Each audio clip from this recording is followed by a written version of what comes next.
کریم نے روزے کا مقصد تقوی ذکر کیا ہے، اور روزے کو اس طرح سے انسان بجا لائے کہ تقوی محسوس ہو وجود کے اندر اور ماحول کے اندر، اس طرح سے روزہ انجام دیا جائے۔ رسوماتی روزہ، جس کے بارے میں امیر المومنین علیہ الصلوۃ والسلام کا فرمانا ہے کہ صرف فاقہ ہوتا ہے، فاقہ کھانا نہ کھانے کو کہتے ہیں،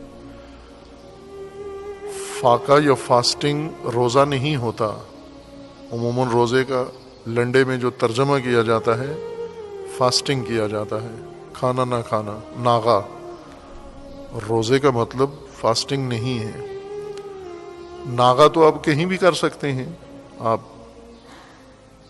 ڈاکٹر بھی بتاتے ہیں بعض مریضوں کو کہ آپ ناغا کریں تو صحت اچھی رہے گی۔ کچھ لوگ خود سے کرتے ہیں، اپنی معمولات کی زندگی میں کچھ ٹائم نہیں کھاتے، یا بعض اوقات کچھ ایام کے لیے وہ یہ پرہیز کرتے ہیں، نہیں کھاتے کچھ بھی۔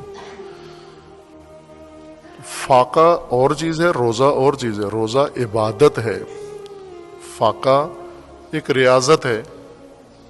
ریاضت کا اثر انسان کو مل جاتا ہے، صحت اچھی ہو جاتی ہے، معدہ ٹھیک ہو جاتا ہے، ہاضمہ کام کرنا شروع کر دیتا ہے، شوگر بیلنس ہو جاتی ہے۔ لیکن روزے میں ممکن ہے الٹ ہو، ممکن ہے روزے میں آپ کی حالت بگڑ جائے، ممکن ہے روزے میں آپ کو پیاس لگ جائے، ممکن ہے شوگر لو ہو جائے، ممکن ہے بلڈ پریشر پہ اثر پڑے۔